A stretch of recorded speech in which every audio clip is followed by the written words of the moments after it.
Video शुरू करने से पहले स्पॉइलर वार्निंग उन लोगों के लिए जिन्होंने अभी तक ये मूवी नहीं देखी।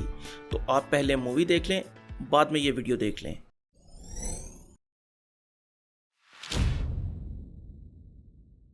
अब जैसा कि मैंने अपनी पिछली वीडियो में पोस्ट क्रेडिट सीन्स को एक्सप्लेन किया है, जिसमें हमने बेसिकली 4 सीन देखे। पहले सीन में डेडपूल जाकर अपनी बच्ची को बचाता है, दूसरे में वो जाकर पीटर को बचाता है, तीसरे में वो जाकर वुल्वरीन के सामने डेडपूल को मारता है और फाइनली वो जाकर अपना खुद का ही कत्ल करता है ग्रीन लैंटर्न मूवी से पहले। लेकिन रिपोर्ट्स के मुताबिक जब मूवी की टेस्ट स्क्रीनिंग हुई थी तो उसमें 4 नहीं बल्कि 5 पोस्ट क्रेडिट सीन थे। 5वां सीन थोड़ा सा ज़्यादा ही वो आगे ले गए थे, इसलिए वो उन्हें काटना पड़ा क्योंकि टेस्ट स्क्रीनिंग में आए हुए ऑडियंस को वो बिल्कुल भी पसंद नहीं आया था।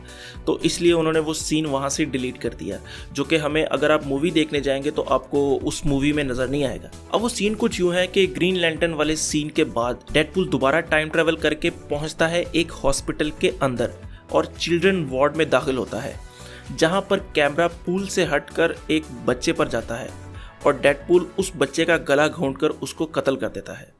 अब आप सोच रहे होंगे कि वो एक बच्चे का कत्ल क्यों करेगा, वो तो इतना जालिम नहीं है।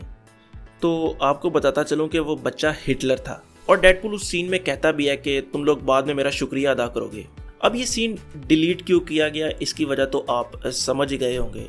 पहले तो एक बच्चे का कत्ल और दूसरा कि वो था भी हिटलर, और ये टॉपिक है भी थोड़ा कंट्रोवर्शियल। आपको अगर याद हो प्यूडीपाई का वाकया, उसने सिर्फ एक जर्मन सोल्जर का सूट पहना था तो जिसकी वजह से उसे कितना भुगतना पड़ा।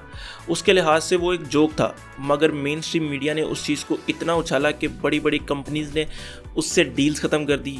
यूट्यूब पर एड्स का इशू चल पड़ा जिसे एडपोकलिप्स का नाम दिया गया, आपको याद होगा, और सारा इल्ज़ाम प्यूडीपाई पर डाल दिया गया।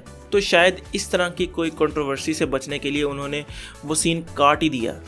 लेकिन मुझे पूरा यकीन है कि ये सीन कभी ना कभी तो लीक हो ही जाएगा और हम सबको देखने को मिलेगा। जैसे आपको याद हो कि जस्टिस लीग की रीशूटिंग दोबारा हुई थी तो जो पहले वाले सीन थे वो उन्होंने काट दिए थे, लेकिन आज हमें वो सीन दोबारा कहीं ना कहीं इंटरनेट पर मिल ही जाते हैं। तो उम्मीद है कि ये सीन भी हमें कहीं ना कहीं बाद में मिल ही जाएगा देखने के लिए। तो ये था वो डिलीटेड सीन जो उन्होंने मूवी से डिलीट कर दिया। लेकिन एक थोड़ी सी तादाद थी लोगों की जिन्होंने इस सीन को टेस्ट स्क्रीनिंग में देखा था, जिन्होंने बाहर आकर लोगों को बताया और पूरी दुनिया में ये खबर फैल गई। खैर, मेरा जो काम था वो तो मैंने कर दिया कि आप लोगों तक इस इन्फॉर्मेशन को पहुंचाना था, वो मैंने पहुंचा दी। तो अगर आपको ये वीडियो पसंद आई हो तो लाइक करें, कमेंट करें और सब्सक्राइब ज़रूर करें। तो खुश रहें, खुश रखें। अल्लाह हाफिज़।